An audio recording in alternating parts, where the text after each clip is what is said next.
Balochistan, a land of rugged mountains and arid deserts, is Pakistan's largest province by area, yet remains its least developed. Rich in natural resources including natural gas, minerals, and a long coastline, Balochistan has ironically been plagued by poverty and underdevelopment. This stark contrast between its resource wealth and the socio-economic struggles of its people has been a source of deep resentment and unrest. The Baloch people, the province's largest ethnic group, have long felt marginalized and neglected by the central Pakistani government. This sense of marginalization, coupled with historical grievances dating back to Pakistan's independence in 1947, has fueled a persistent insurgency in Balochistan. The Balochistan Liberation Army, a separatist group seeking independence from Pakistan, has been waging an armed struggle against the Pakistani state for decades. Their fight is rooted in the demand for greater autonomy, control over their resources, and an end to what they perceive as the exploitation of their land and people. The conflict has resulted in countless lives lost and widespread human rights abuses, creating a climate of fear and instability in the region. The struggle in Balochistan is not merely a territorial dispute, it's a fight for identity, self-determination, and a just share in the region's wealth. Understanding the complexities of this conflict requires delving into the historical context, the motivations of the different actors involved, and the regional and global implications of this long-standing struggle. As the conflict continues, its resolution remains elusive, casting a shadow over the future of Balochistan and posing significant challenges for Pakistan's stability and development. The insurgency in Balochistan is characterized by a complex interplay of factors, including ethnic tensions, economic disparities, and political marginalization. At the heart of the conflict is the Balochistan Liberation Army, a militant group that has been waging an armed struggle against the Pakistani state since the 1970s. The BLA's primary objective is the secession of Balochistan from Pakistan and the establishment of an independent Baloch state. The BLA accuses the Pakistani government of exploiting Balochistan's resources while neglecting the needs of its people.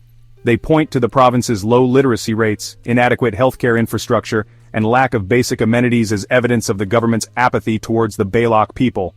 The BLA's tactics have ranged from targeted attacks on Pakistani security forces to bombings of government installations and infrastructure projects.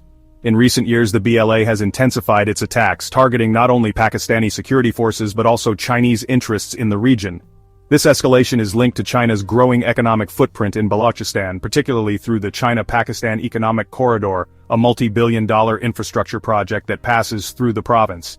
The BLA views CPEC as a form of neo-colonialism, accusing China of exploiting Balochistan's resources for its own benefit while offering little to the local population. The Pakistani government's response to the insurgency has been largely militarized, involving large-scale military operations, arrests, and allegations of human rights violations. However, this approach has been widely criticized for failing to address the root causes of the conflict and for further alienating the Baloch people. The cycle of violence and repression has only deepened the sense of grievance and mistrust, making a peaceful resolution to the conflict increasingly elusive. Pakistan's turbulent political landscape has often exacerbated the situation in Balochistan. The province has witnessed a revolving door of governments, often dismissed prematurely by the central government, leading to political instability and a lack of continuity in governance. This instability has hindered the implementation of development projects and fueled a sense of disillusionment among the Baloch people, who feel unrepresented and unheard in the corridors of power in Islamabad. The military establishment's outsized influence in Pakistani politics has also cast a long shadow over Balochistan.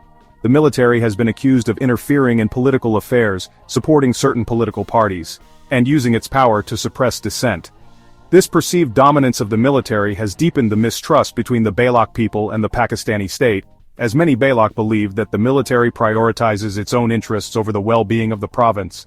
The lack of a robust democratic culture and the absence of genuine political dialogue have further complicated efforts to address the grievances of the Baloch people.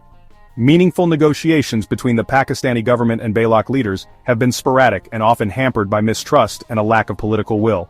The Pakistani government's reluctance to address the Baloch people's legitimate concerns has created a vacuum that has been exploited by hardline elements on both sides, further fueling the cycle of violence.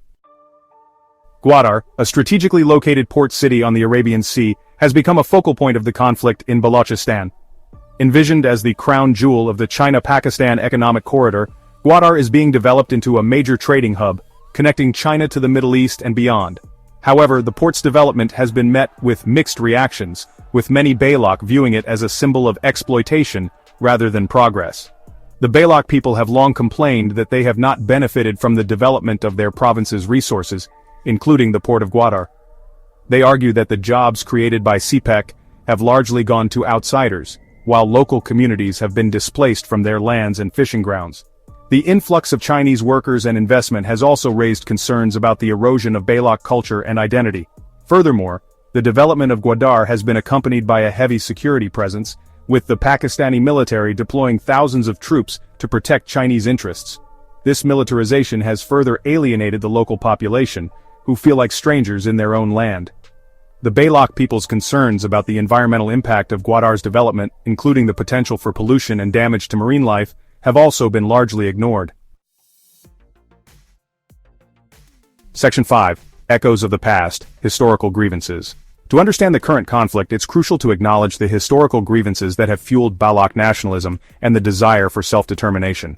Balochistan has a long and complex history, marked by periods of independence, tribal rule, and external interference. The Baloch people trace their roots back centuries, predating the creation of Pakistan itself. When Pakistan gained independence from British rule in 1947, the Khanate of Kalat, which covered much of present-day Balochistan, declared its independence. However, this independence was short-lived, as Pakistan annexed Kalat in 1948, an event that continues to be a source of contention. The Baloch people argue that their voices were ignored and that the annexation was forced upon them without their consent. This historical grievance of forced accession has fueled a deep sense of resentment towards the Pakistani state. Subsequent decades witnessed a series of uprisings and insurgencies as the Baloch people resisted what they perceived as the Pakistani government's attempts to suppress their culture, language, and political aspirations. The discovery of vast natural gas reserves in Sui in the 1950s further fueled the conflict, with the Baloch people accusing the Pakistani government of exploiting their resources while denying them a fair share of the profits. Section 6. Regional Ripples, the Wider Impact. The conflict in Balochistan has far-reaching implications that extend beyond Pakistan's borders. The province's strategic location, bordering Afghanistan and Iran, makes it a key transit route for trade and energy pipelines. The instability in Balochistan has raised concerns about the security of these vital supply lines and the potential for the conflict to spill over into neighboring countries. The presence of militant groups operating in the region, some with alleged links to transnational terrorist organizations, adds another layer of complexity. The Pakistani government has accused India of supporting Baloch separatists, a charge India denies. These allegations have further strained relations between the two nuclear-armed neighbors, increasing the risk of regional instability. The conflict in Balochistan has also become a source of tension between Pakistan and Afghanistan. Pakistan has accused Afghanistan of harboring Baloch militants, while Afghanistan has accused Pakistan of supporting the Taliban. These cross-border accusations and counter-accusations have hampered efforts to promote peace and stability in the region. Section 7. Seeking Solutions, a Path to Peace. Finding a lasting solution to the conflict in Balochistan requires a multifaceted approach that addresses the historical grievances, political marginalization, and economic disparities that fuel the insurgency. The Pakistani government must acknowledge the legitimate concerns of the Baloch people and engage in a meaningful dialogue with Baloch leaders, including those who have been part of the insurgency. A key step towards peace is addressing the sense of political and economic deprivation in Balochistan.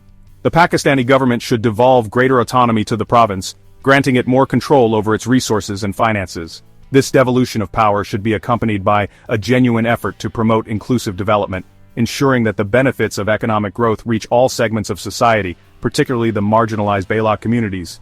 Addressing the issue of enforced disappearances and human rights violations is crucial for building trust and creating an environment conducive to reconciliation. The Pakistani government should establish an independent commission to investigate these cases and hold perpetrators accountable. Ending the culture of impunity for human rights abuses is essential for healing the wounds of the past and preventing future violations. Section 8. The Future of Balochistan, a Crossroads. The future of Balochistan hangs in the balance, poised between the promise of development and the perils of continued conflict. The China-Pakistan Economic Corridor, with its potential to transform the region's economy, presents both opportunities and challenges. If implemented in a transparent and inclusive manner, CPEC could bring much-needed development to Balochistan, creating jobs and improving living standards. However, For CPEC to succeed, it must address the concerns of the Baloch people. The Pakistani government should ensure that the local population benefits from CPEC projects, providing them with employment opportunities and ensuring that their land rights are protected. Failure to address these concerns risks exacerbating existing grievances and fueling further instability. The international community also has a role to play in promoting peace and development in Balochistan.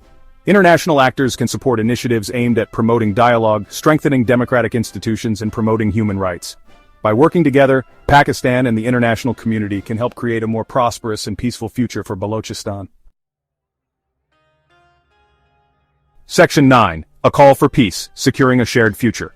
The conflict in Balochistan is a tragedy for all involved. It has claimed countless lives, displaced families, and hindered the region's development.